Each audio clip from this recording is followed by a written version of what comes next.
Hello and welcome back. In today's episode we are going to be going over mainly the targeting pod, and we're going to touch upon the helmet mounted system. We're also going to touch upon the SPI or sensor point of interest, and that is going to be an extremely important lesson to understand, so make sure that you pay attention here. As of this episode moving forward, I will be using the updated A-10C II version. Now, because this is quite a bit of a doozy of a tutorial session, I highly encourage that you sit back, you have something to drink, some snacks, a pen, and a paper ready, because we are about to hit a whole bunch of new HOTAS buttons. And you are going to need to write a lot of this stuff down. However, the good news is that after this lesson, we're going to start getting into the munitions, and things are going to start getting a lot easier. So sit back, relax, and let's get started. Alright, well, for this mission we do have the targeting pod equipped on the right hand side, and that's going to be our main focus. As soon as you've equipped your lightning pod, and this is called the lightning targeting pod, I'm going to call it the TGP, you'll note that it is currently not exposing any cameras or sensors. It's actually rolled all the way back. So one of the things you're going to do, especially on startup, is down here where you have your master arm gun pack. You're going to need to make sure that your targeting pod switch is going to go in the up position and the laser arm as well in the up position. You don't have to have the laser on unless you are using laser guided weapons or you plan to use the laser at some point with the targeting pod. And it's going to take you roughly around 3 minutes once you flip the switch on until you start to see this screen on the targeting pod section of the MFD. You can access the targeting pod from the left or the right MFD, doesn't really matter. But as you currently see, we're in standby and we have no image with the targeting pod. So what we're going to do is I'm going to press the air to ground button, and you're going to see that the targeting pod's going to unstow itself. And there you go. The camera rolled out. It is now focused out in front of us and locked. On the heads-up display, you'll automatically see a little diamond, and this obviously indicates where the targeting pod's looking. And if I were to unfreeze the image really quick, you're going to see that when I move the aircraft around, the targeting pod is not ground stabilized to anything. It's stuck to the nose section of the aircraft, looking straight forward ahead of us. Well, before we get moving, I think it's going to be very important that we talk about SPI, or sensor point of interest, not to be confused with SOI, or sensor of interest. Remember, SOI was the sensor of interest that I was going to select when I'm going to start manipulating my controls through my HOTAS. Currently, the heads-up display is my SOI. Now, when we're talking about SPI, however, things get a little bit more interesting, so to speak. However, I think I'm going to let future Ralphie take it from here and try and teach you what a SPI is with paint. Hey, future Ralphie here. Alright, so let's talk about what a SPI is and why we need to use it. This is probably the #1 source of frustration for most new DCS A-10 pilots. During the startup procedure, you had the A-10 do an alignment, and the purpose of this alignment is that the A-10 now knows where it is in 3D space. On top of that, the A-10 also has a topographical map data of the theater it is flying in. So assuming that I move the targeting pod to look at something on the ground, the targeting pod will know exactly what point on the ground you are looking at. So you can think of it this way. This is my sectional chart. Imagine it's a topographical map instead. If this is me in 3D space and I am facing this way, but I am looking to the right and down at such and such angles, then if I just draw a straight line from there to here, then this must be the point on the ground that I'm referencing, right? It's something like that. But simply looking at that spot will do nothing for you if you want to do anything with whatever it is you're looking at. You need to place a SPI down right at that location. By pressing TMS up long with the targeting pod set as SOI, you will now place a sensor point of interest right on that location on the ground. Now the A-10 will have a reference point to do stuff with it. You can now slave your Mavericks or your targeting pod to that point if you set a SPI down without using a targeting pod, like for instance through your heads-up display or through Steerpoints. Additionally, you've created a point on the ground that you can feed information to your weapons as well. You see, up to this point we've covered CCIP, or Continuously Computed Impact Point, as our means for delivering our bombs. This is neat because it's that World War II style of dive bombing onto your target. Simply place the pipper on which you want to kill, and the A-10 will estimate the impact point for you. For Dom bombs, this is the most accurate way to deliver those types of weapons. However, it's not optimal, since you will expose yourself to enemy fire by getting closer to it.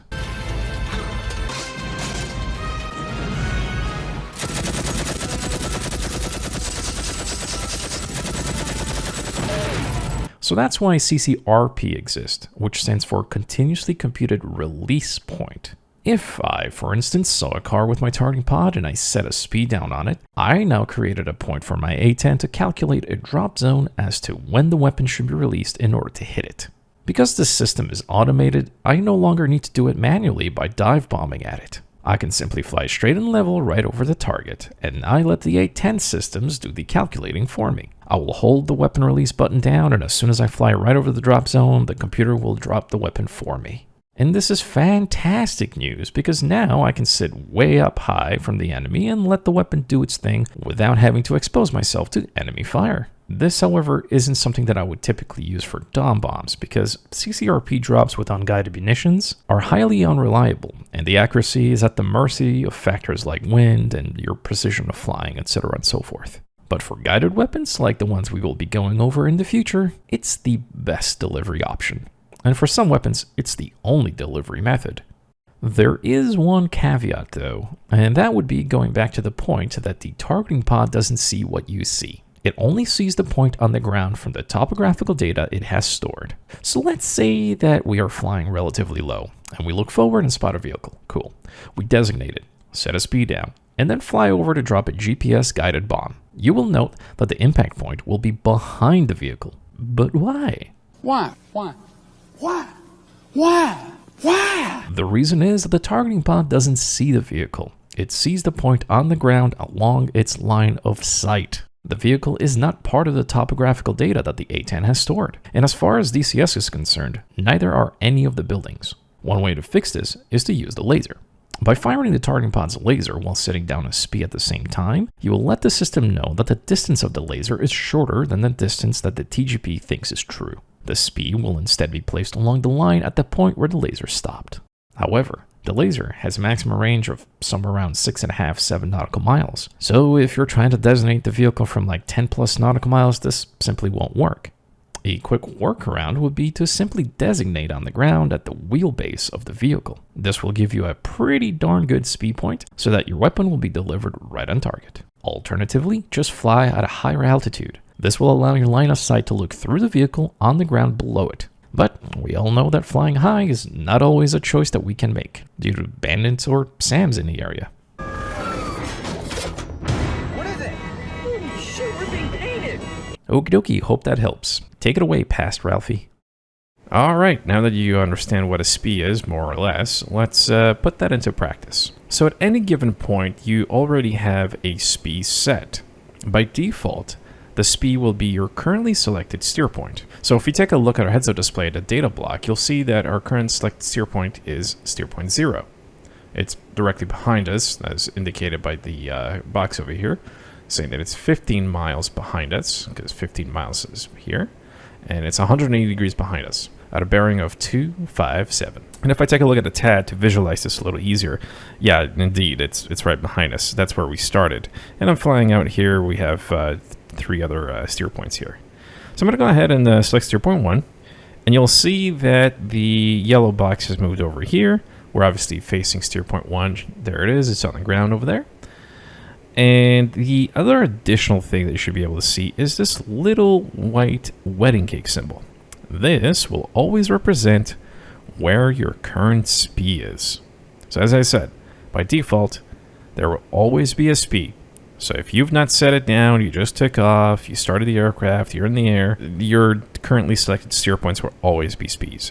And should you create a SPI later on the ground anywhere with the targeting pod or any other sensor, and then you delete that SPI, it will revert back always to your steer points. And also, just to note, our targeting pod diamond is also shown on the TAD, and that's what's shown up here. Okay, cool.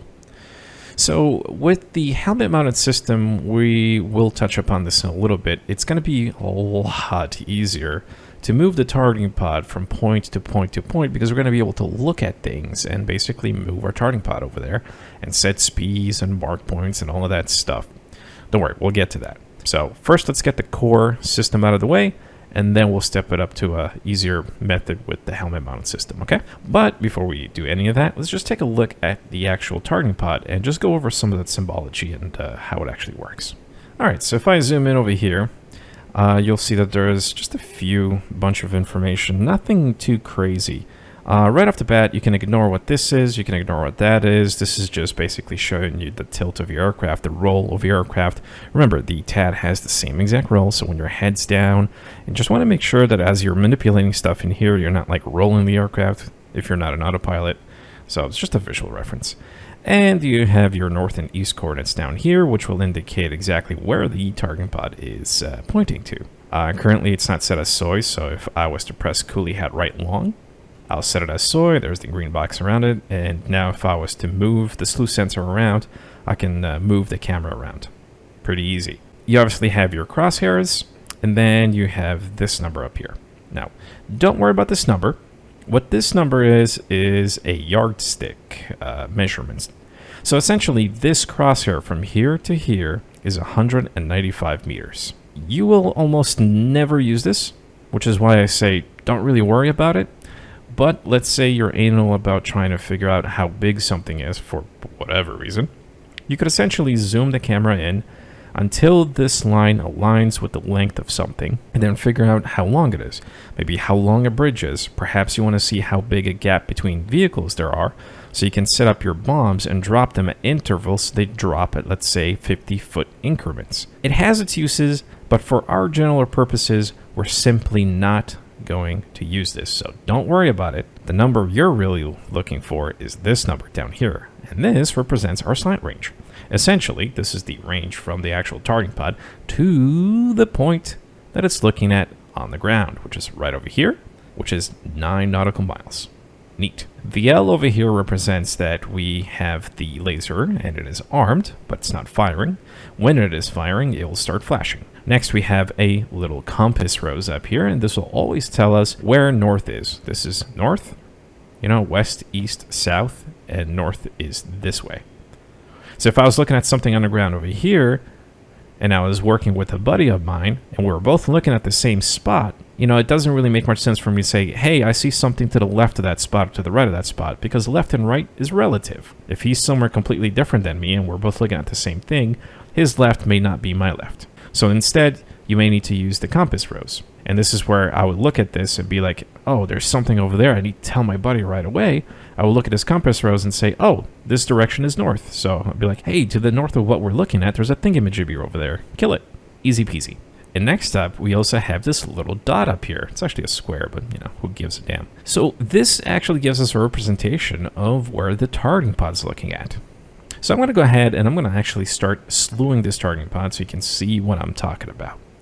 So with the targeting pod selected as my soy, I'm going to move my slew sensor, and you'll notice that now the diamond's moving as I'm moving the targeting pod around, and the dot is also moving around as I'm moving the targeting pod. This dot is telling me that it's in the 12 o'clock position in front of us, which is exactly what's happening. And if I was to move the dot down, as the targeting pod starts to look below us down here, the dot's going to start moving closer and closer to the center.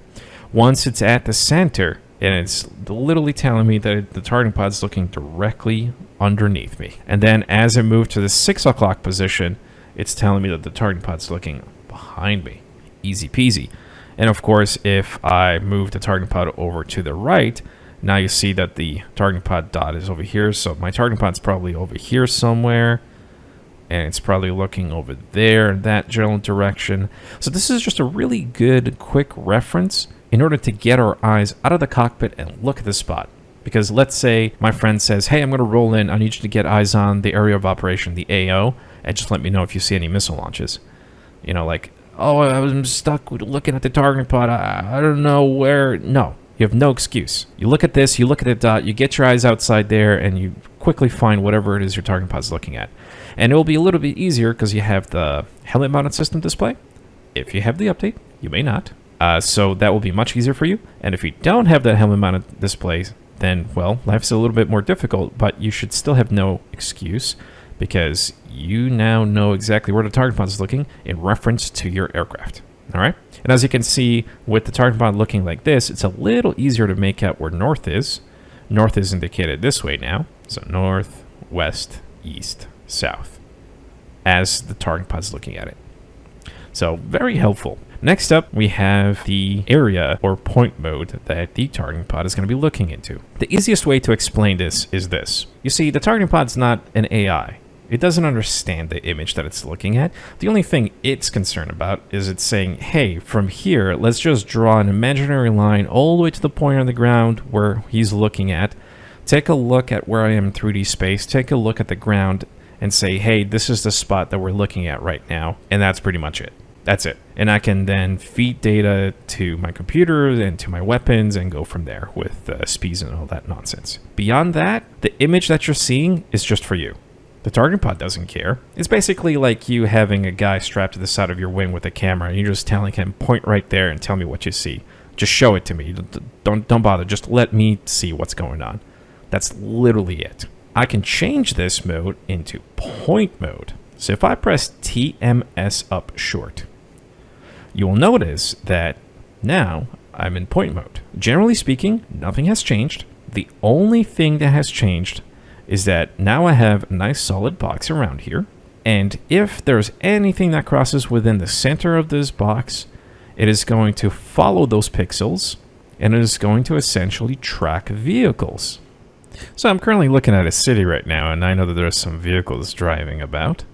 And I should be able to lock on, let's say this civilian vehicle and be able to track him. Now, problem is, it's not snapping to him. It's acting like the camera might as well be in area mode. And one of the reasons that this may happen is that the contrast may not be good enough. So I'm using DMS up and down in order to zoom the targeting pod up and back. Remember, I have to have the targeting pod set as soy to do so. And now I'm going to introduce you to yet another HOTAS command, which is the boat switch. Boat switch aft and boat switch forward will change the polarity of the targeting pod for white hot and black hot. This is currently black hot, as is indicated on the upper right corner. And I generally like white hot. Is there a difference? Not really. And boat switch center will bring me back to the regular TV in case I want to do that. So if I move my targeting pod over here and then zoom in, it should snap to it. And see how it snaps to it? Because it's recognizing that there's some pixels and it's moving, and it basically just assumes that it's a thing and it's going to continue to track it. Until, of course, there is enough obscurity. Let's say sometimes it's light posts, other times it's going to be power lines, it could be bridges, it could be buildings, or just other obstructions. If something comes and obstructs it too much, the targeting pod will stop tracking, and then you're going to need to move the targeting pod back towards the guy, and it's going to automatically snap to it. So point mode, really cool mode to work with, but it can be finicky depending on what you're trying to do. Generally speaking, I stick with area mode because most of the time what you're going to be attacking is stationary. So unless you know for a fact that the vehicle is going to start moving, essentially I would keep it in area mode. Because you're going to get those weird moments where, let's say, there's something over here, you're tracking, you're lasing, and the bomb's about to hit, and all of a sudden the targeting pod starts moving because it snapped to another object that it started to recognize, or something moved across the targeting pod and it snapped to it. So depending on what you're doing, especially if it's a static object, I would switch it with TMS up short to area mode and then keep it in that mode. Let's talk more about zoom levels. So in order to zoom in and out, as I've already taught you, it's DMS up and down with the targeting pod selected, but you can also zoom quite a bit more by using China hat forward short. And notice when I do so, these brackets will disappear. I'm completely zoomed way more in, and now I am in the narrow mode of the targeting pod. And I can now zoom even further in and back. So as you can see, with the regular mode and zoomed all the way out, I'm only 3.5 miles away. I can see a decent chunk of what's happening around me, but when I really want to start getting this targeting pod looking at something, it's going to be worth having to zoom in and maybe even pressing that China hat forward short in order to get there. So let's say I wanted to see what's really going on inside this building in the window. I can always just press China hat forward short, DMS up. And that's enough of that. So very useful, very handy. And let's say you just move the targeting pod, you're completely lost. You just You don't want to work with this area anymore. You're moving on to somewhere else. How do you get this targeting pod back? Well, trying to head aft short no longer stows the targeting pod. That used to be the HOTAS command. So if you're coming back to A-10C module, just know that that command is no longer working. Instead, you need to hit the standby and back to air to ground, and then the targeting pod will now be looking straight up ahead. You'll also have a moment where, let's say I'm looking at the ground somewhere. You'll notice that when the targeting pod is looking and is ground stabilized, when I make movements, it is going to do the best that it can in order to maintain that picture, right? But you can't keep spinning forever. So if I just continue to spin and spin and spin, you'll notice I now get a gimbal roll warning. So we've gone past the gimbal roll that this thing can do, or perhaps you were moving your aircraft way faster than the motor can support on a targeting pod. You'll notice that it'll try and snap back, but it'll be completely lost. It's not going to be pointing anywhere near where you were pointing at just a second ago. So in this instance, unfortunately, you're going to need to go back, hit standby, bring it back to air to ground, and it's going to spin back to its regular position, neutral position, and now we're back to business. Also, when you're scanning with the targeting pod, do note that the speed at which you can move the targeting pod across the ground varies depending on the zoom level you're in. So right now I have the targeting pod looking straight up ahead. It's not ground stabilized towards the ground. So now let's say that I see a cool factory building, and I know that's my objective. I can just move the targeting pod to it by moving the nose of the aircraft until the diamond is facing this factory, right? And then with the targeting pod selected as soy, I can now press TMS up short, which will now ground stabilize that targeting pod and it's going to stick to the ground. I can look at my targeting pod, enter autopilot, and now slew it directly to what I care about, right? And if it's not clear, and that really shouldn't be the case, because this default image is pretty good, but depending on the time of day, maybe the foreground that you're looking at, you can also play around with the contrast and the gain if I switch that.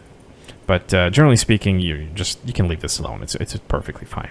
So this is another very quick, easy, dirty way of placing a targeting pod on something that you really want. Okay, cool. Now let's go over just one more thing with the targeting pod before we start moving on to SPIs. And this will be the control page. If I go to the control page with the targeting pod, there are three things that I really need to worry about. What the targeting pod's laser setting currently is, which is 1688, and what the targeting pod's laser search mode is, which is 1688 as well. The 1688, it will be always the default for the A10. And additionally, the latch. There's a latch off. The targeting pod can fire a laser, so it can basically guide its own bombs. It can guide bombs for other people. So it can fire a laser with a certain code, and that will be 1688. I can always come up here to the scratch pad and change that to, let's say, 1687. Double confirm that at the bottom that looks good. Yes, I can come up here, do that, and boom, I'm done. And now we just go back to return, and I'm back to the regular targeting pod view. And when I drop the bomb, it will fire the laser at 1687. The only thing at that point you'd have to do is change the bomb's laser search for it to search 1687. We'll get to that later. Don't worry. That's like GBU12 stuff. So I can fire the laser from the targeting pod, and I can also search for lasers that are being fired for me with the targeting pod. So sometimes JTACs and other A10s, what they can do is they can fire a laser and spot something on the ground and say, hey, get your targeting pod somewhere around this area, or at least get your nose looking somewhere in this general direction. I'm firing laser code 1688, and let me know when you got it. You're like, okay, cool. So you come over here to the control page, you go to the LSS, you set it up, you're like, oh, 1688, cool. Go back to return, and now I have the option for LSS, laser search. And now what you'll see is the targeting pod is going to start entering a little search pattern in front and around you, and it's going to look for the return signal from that person's laser, and it's going to lock on as soon as it spots a laser with the code 1688 on the ground. And then it's going to snap to it, and then you can go from there. The reason why I bring this up is because if you have a bunch of A-10s working in the same place and they're all firing the codes 1688, guess what's going to happen? You're going to start hitting each other's targets inadvertently. So this is why you're going to want to go into here. You're going to want to change these codes to something unique. Don't stray too far from 1688, go like 1687, 1685, yada yada, because there is a limit to how far off you can be with these laser codes. For instance, all right, so let's say that I wanted to deconflict with the other A-10s, and I'm going to go with my own unique code. Let's say that I wanted to go and change this code to, 1500. So I'm going to go 1500. Take a look. Yes, that's it. I'm going to change that to here. And whoop! The laser designation code is invalid. It's outside of the range of the acceptable laser codes. Again, you're not going to have more than, let's say, 4 A-10s working in the area. You really don't need to go way outside of this range of 1688, right? You're also going to have a flashing error in here, the CSCU input error. You are going to have to clear this. So clear it. So we're good. And you now need to clear the message at the bottom. Now, the way to do that, TMS left short will clear messages that are shown at the MFDs. Cool. All right, so let's just leave this alone. 1688, 1688, that's all we need to care about. The next thing is latch. See, if I was to fire the laser, and I will do so with nose wheel steering button, it fires and then it stops. I know this because the L will flash and then stop. So, for me to continuously fire this laser, I need to press and hold this damn laser button. Now, I'm lazy, I don't want to do that, so I'm going to have a toggle button, and that's what this latch is. So by switching it to latch on, now if I press the nose wheel steering, you'll see that it flashes. And if I press it again, it stops. Easy peasy. You're not really going to need to worry about any of this once you start using things like the GBU12s, for instance, because you can set up weapon profiles where it will automatically start to laze once it's within a certain time period from hitting the ground. There are other weapons, let's say the laser-guided rockets, for instance, where you need to laze manually, or other instances where, let's say, you're buddy lasing for somebody else and you need to manually laze, right? So it's just good to know that that latch location is there. So in the control page, really the only thing you're concerned with is these two options and this option here. The last option that we can play around with is on the side here. So currently the laser is set just to laser. So when I fire the laser, anything that could use that laser to guide weapons or anything like that, great, that's wonderful.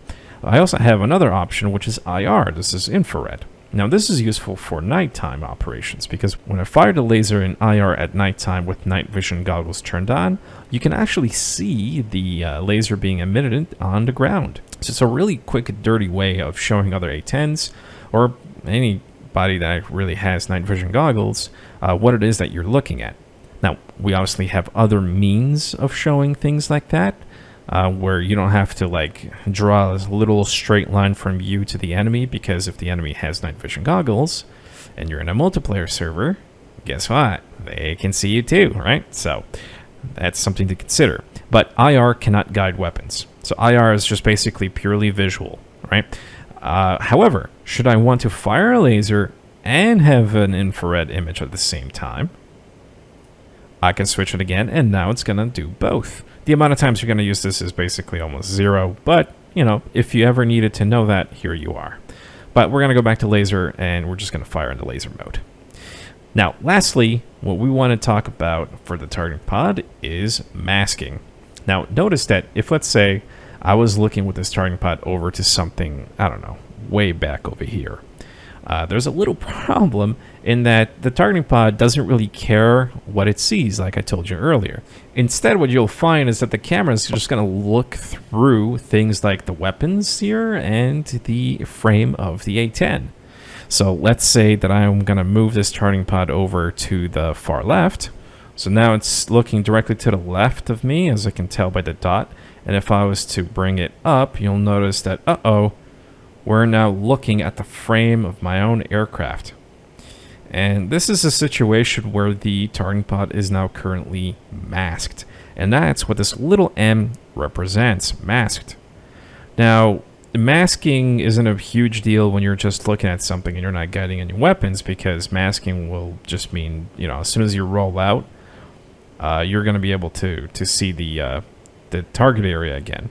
However, if you're trying to guide things with a laser, masking obviously is going to mask the laser as well. So that's no bueno. So let's take a look at this image right here.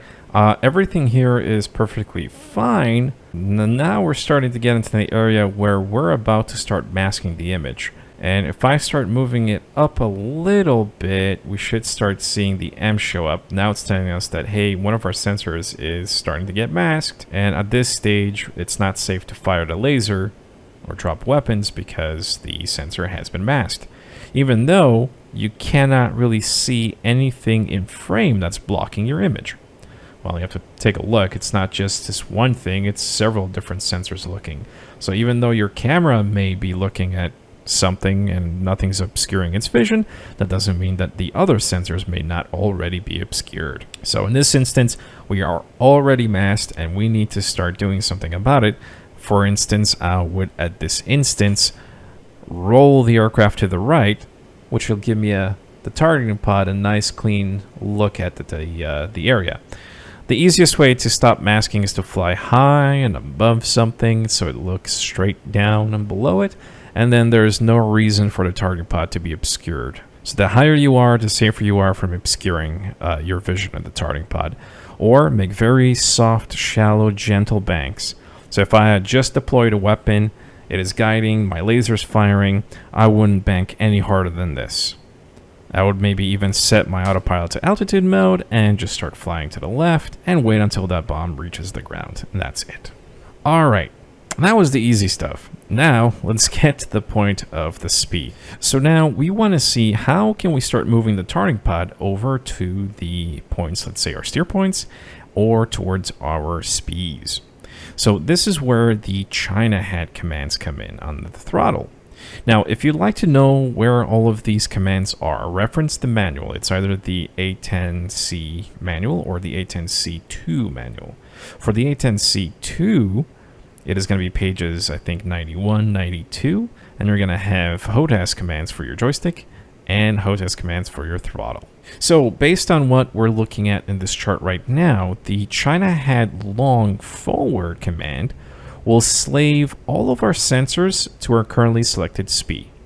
Now, the only sensor we really have right now that's selected is a targeting pod. So if I was to press China hat forward long right now, I would slave this current sensor over to my SPI. Where's my SPI? Well, steer point 1. And if I wanted to go the other way around, I could go China hat aft long, where I would slave only the targeting pod to our currently selected SPI. So both commands right now would do the same exact thing, because the only sensor we really have right now is the targeting pod. Let's say I had my Maverick, then my Maverick with China hat forward long would also slave the Maverick and our targeting pod both to our SPI. But we're just talking about the target pod at this point. So let's go ahead and make sure our target pod is set as soy right now. And I'm going to press China head forward long. And voila, my targeting pad has shifted. And if I press boat switch aft, I can see that there are some targets. DMS forward, zoom around. And now I can see some stuff at 6.8 nautical miles away, slant range. There's some buildings and some truck or something right in the middle of that. What is that? Let's zoom all the way in, and uh-oh, that's an air threat. Sometimes it helps to go into the regular CTDV mode, and you can tell that this is a Strela. This is an SA-13. It's an IR launcher. It's one thing you're going to love to learn to hate. They're placed always everywhere. They give you no radar indication because they're infrared launches. This is something we'll get to later on in the future once we start going into missile stuff. But yeah, so one of the first things you need to start learning to hate, Strela, SA-13. Nasty little bugger.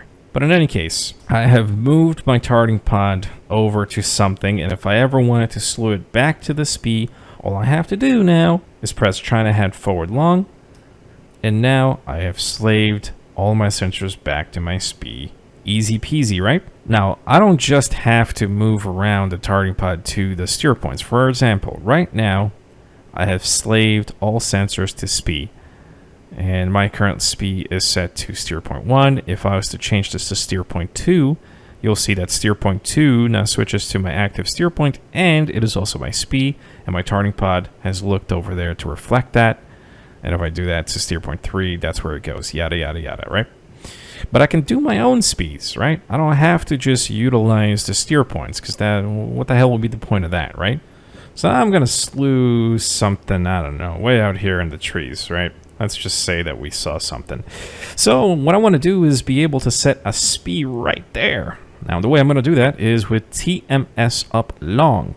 Now take a look at the TAD. You see that our steer point 1 is still our currently selected steer point. The wedding cake is still over that steer point. But as soon as we hit TMS up long, boop, no visual difference on the targeting pod. There's nothing to indicate that you've set a SPI, except for, of course, on the TAD. The TAD will show you, hey, there's the diamond, and there's the wedding cake over the diamond. So we have just currently set a SPI right there where the diamond is pointing at, which is our targeting pod. Now, something to note.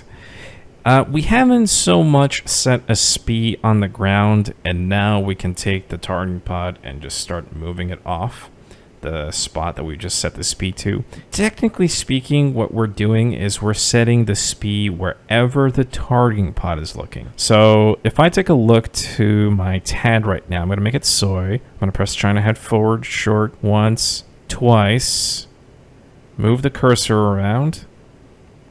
Now let's leave it right there, just for reference. So I'm going to move back to my targeting pod, and I'm going to start moving my targeting pod, and notice what's going to happen to the SPI here.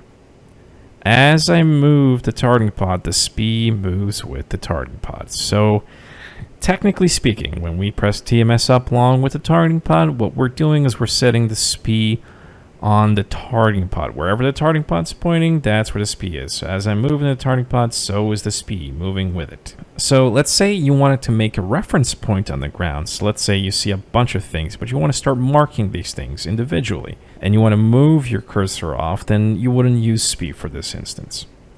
What you could do is you could use something called mark points. Mark points are a wonderful little tool. Now, the way you set a mark point is TMS right short. And this sets a mark point at our current target line of sight. So let's say right here, right now, I want to set a mark point. Let's say there's a tank right there. I'm going to press TMS right short. And look what's going to happen here. Boop. Mark point 8 has been set. Cool. Now let's say I zoom out. I'm like, hey, look, there's a tank over here. Whatever this is. Is that a river? I don't know. Mark point set. Boop. But uh-oh. Mark point A has disappeared. Where did it go? Well, right now, if you will notice, our steer point switch is in flight plan. So it's really only concerned with what our steer points are. If we want to see what our mark points are, we're going to need to move this over to mark point. And if we take a look, hey, mark point A, mark point B, they're right over there. Now, I'm going to move this back to flight plan really quick, just to show you that with the targeting pod selected currently as soy, what I want to do is I want to get rid of the SPI. I want it just to go away because it's interfering right now. I'm not using this SPI to do anything. What I want to do is bring it back to my steer points. So what I'm going to do is press TMS aft long. And now the SPI has gone back to the steer point. We're not worried about that right now. Okay, let's go back to mark point. And there's our two beautiful mark points. Except, of course, because now the steer points are gone and there always has to be a SPI somewhere on the ground, what's the default supposed to be?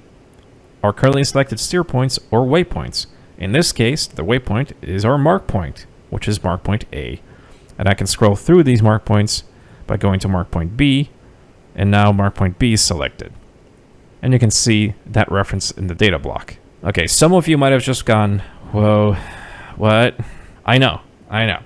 This is the moment, this is that point in your training where a lot of people just like tilt their chairs back and they're like, you know what?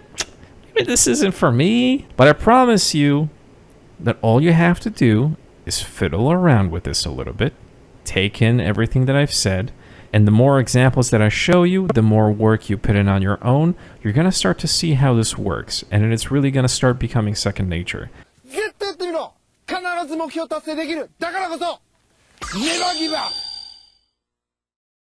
Should you screw up? Should you start doing things, nothing's working? Remember all of the ways that I've taught you how to reset, how to bring things back. Targeting pod, how do I bring it back to just pace straight up ahead because I'm pointing somewhere. There's nothing there. I don't know what's going on. I need to reset the targeting pod. Okay. Let's go back to standby. Back to air to ground. Right? Now, as you can tell, the boxes are not there because we're currently in the narrow view, right? So let's go ahead and switch the targeting pod over to soy. Let's hit China hat forward short. And let's DMS back to zoom out. Okay, cool. Targeting pod is back on top. Cool.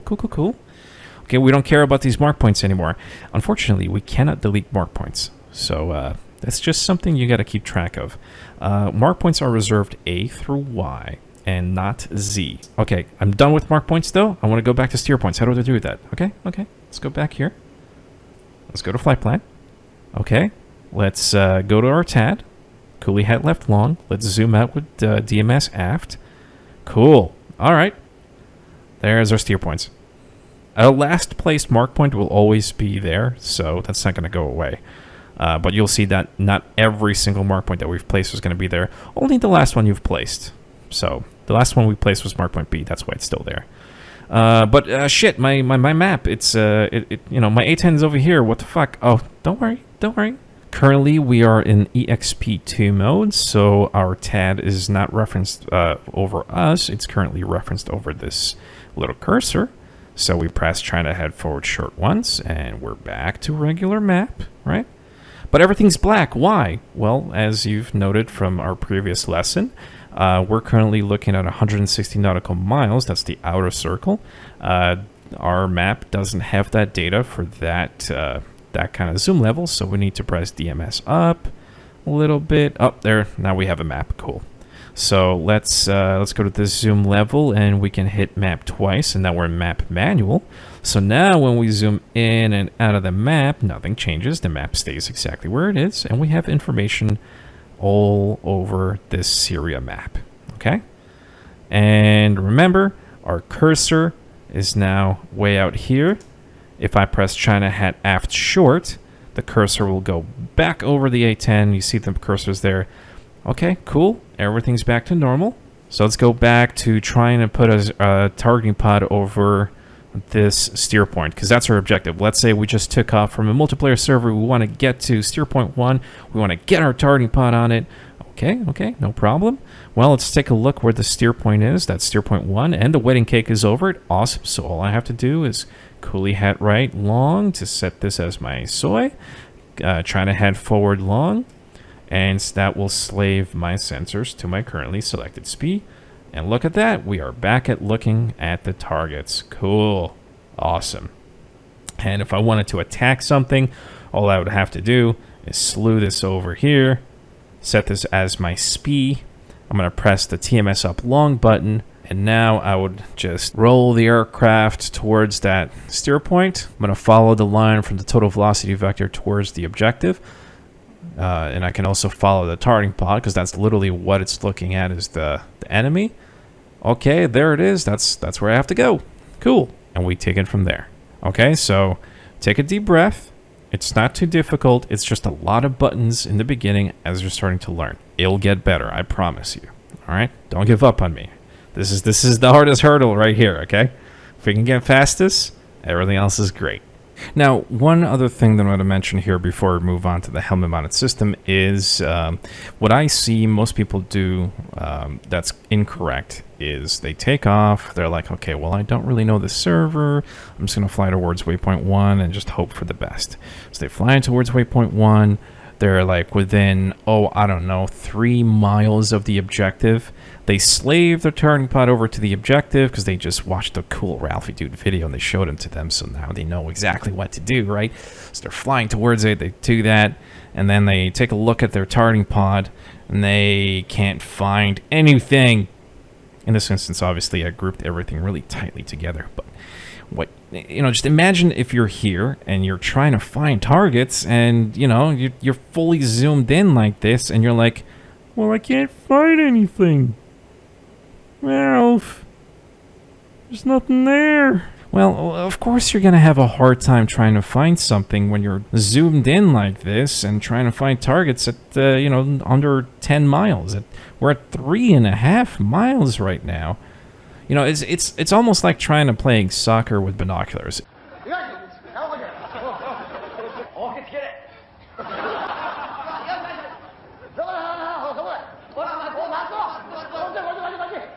It's a horrible idea. So what I would recommend is that you turn your targeting pod on and slave your targeting pod to whatever waypoint you're going to at about 20 nautical miles.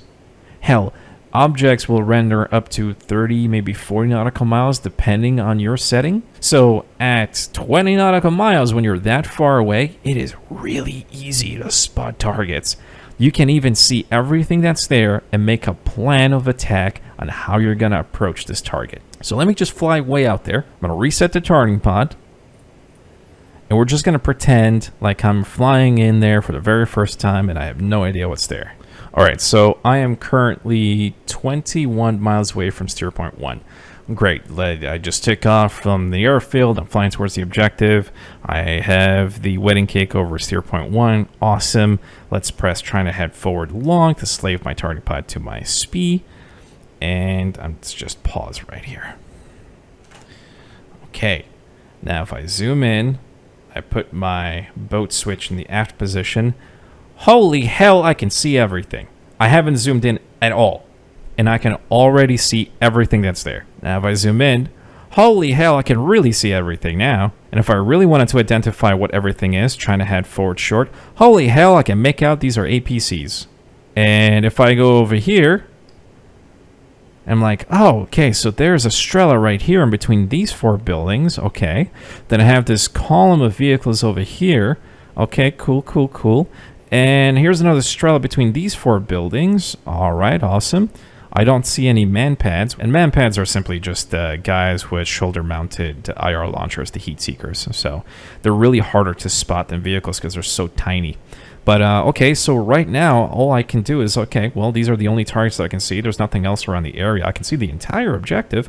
I can make a plan of attack. I have 2 Mavericks on board. Guess what I'm going to do? I'm going to take care of the air-to-air threat first. I'm going to launch 2 Mavericks. I'll probably even do it in one pass. I'll teach you how to do that later. And take this one out, right? So that's the 2 Strelas gone. And after that, I can have fun and take out these guys however I like, whether it be bombs, whether it be cluster munitions, blah, blah, blah, or even guns, right? That's it. This is, for some reason, it gets people really worked up when they're in a situation they can't find things. It's because they're flying literally over it. They're trying to find something when they're zoomed in, and it just doesn't work. So start getting your targeting pod out there at 20 miles, and you will find your targets, okay? So don't despair. Unless, of course, the targets are hitting in a city like this, and that makes life so much more difficult. But still, you should be trying to look for them from 20 miles out, so no difference there. Okay, so let's very briefly now talk about the helmet-mounted system. There's just a few things that you gotta know how to use it. You have a panel that's now on the right-hand side. Of course, this is for the A-10C II update, so if you don't have that update, unfortunately, you don't have this part of the training. You can stop the video right here and move on to the next lesson. So for all the cool cats that do have it, you got the panel right here, and just make sure it's in the on position. And in order to bring up the helmet-mounted system, you press DMS left long, and now you got your helmet-mounted system. Cool, right? For those who do know about broadcasting SPI, DMS left long has replaced that command. If you would like to broadcast SPI, for those who know what I'm talking about, the command is now TMS left long. Okay, so DMS left long, no matter what SOI you have selected, whether you have the heads-up display, the left MFD, or the right MFD, the command is now left long DMS to turn it on and off. So let's set our HMD here as our soy so that we can start manipulating some stuff. I'm going to do that by pressing coolie head up short once, which will set the heads-up display as my currently selected soy. One more time, as you can see by the dot over here, will make the HMD my currently selected soy. Awesome. You have your speed, you've got your altitude, you've got the current bearing that you are here, well, in the nose of the aircraft, and you have the bearing of where you're looking up here. You got your pitch ladder, obviously, you got your artificial horizon, and you've got a line over here that is extending out to your currently selected steer point, right? So, neat. Very easy, very cool. So, what can we do with this thing? Well, what we could do is let's go ahead and reset our targeting pod, right? So it's now in standby. And I'm going to turn the targeting pod on. And what I could do is press DMS right long. And by doing so, what I will have done is move the targeting pod to wherever I'm pointing this cursor at. So I can now skip this whole diamond on the heads-up display and the way mark points and I can literally just point anywhere on the ground and place my targeting pod as I see fit. Now you will notice that it's got some ground stabilization issues, but all you have to do at that point is switch to your targeting pod, press TMS up short once, and it's ground stabilized. Easy peasy. And if I want to move the targeting pod over here, well, DMS right long, and there it goes, right? Our waypoints will always show up, so our initial position is over here. Our mark point B that we've set up is going to be over there. Our currently selected steer point and our SPI is broadcasted as well here. So we can see that. And we should have the other waypoint. There it is. It's way out there. So the waypoints or steer points will always show up on this helmet mounted display, as will mark points. And since right now the servers are kind of borked, I can't really show you this, but you will have air units that are with our data link system. They will also show up on the helmet mounted display. And when you move your head forward towards the heads-up display, the helmet mounted display will turn off by itself. But you'll see that there is this box, this grayish box that indicates that a helmet mounted display is on. And if I was to press DMS left long, that turns it off. DMS left long turns it back on. Okay? Very quick and easy way of being able to move the targeting pod around. And of course, I can set a speed down now. So if I press TMS up long, you'll see that the speed has now changed. I had the targeting pod set as my soy when I did that. So I can move my sensor around and it will show where the targeting pod's looking, right? So as I'm moving the targeting pod around with the slew sensor, and the helmet mounted display will display that. And my SPI is now hooked to the targeting pod, so it's moving along with the targeting pod. And if I wanted to make the SPI go back to the steer point, remember TMS down long. Now the SPI is back over here, and you can see that the line will push itself over towards where our currently selected SPI is. So that's what this line will represent. The only other thing that I will mention is that I can also really quickly make my helmet display my soy, coolie head up twice, and I can set up mark points using the cursor that I see, and I can just do that with TMS right short. Hey, mark point C. Hey, there's another SAM system right here. I'm going to mark point that. Mark point D. Hey, another SAM system right here on this cornfield. Cool, mark point E. And remember, if I go back to mark points, all of these mark points will now show up. So stupid easy to set up really quick references for things that you see, especially if, let's say, I'm high cover. I got a buddy and he's doing wild weasel for me where he's going down low and he's enticing the enemy to shoot, whether it's tracers from APCs, tanks, or trucks, or SAMs like the SHORADs and maybe, the long and medium range things. You can very quickly just look at the ground, mark point that stuff, and then you can send that data over to your friend. So, and at any point, I can look at with my cursor towards one of these mark points, press TMS up long, and set them as my SPI. Set this as my SPI.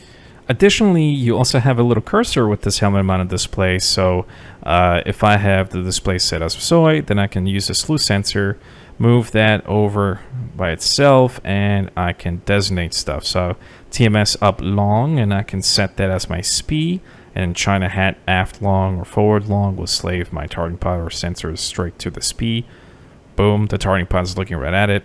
Or alternatively, I can press TMS right short and set a new mark point in that position. There's mark point F. So a whole bunch of different ways of getting your targeting pod, getting your sensors looking at things. My recommendation is for you to just go out there, practice on your own, and I promise you, you'll get it, okay?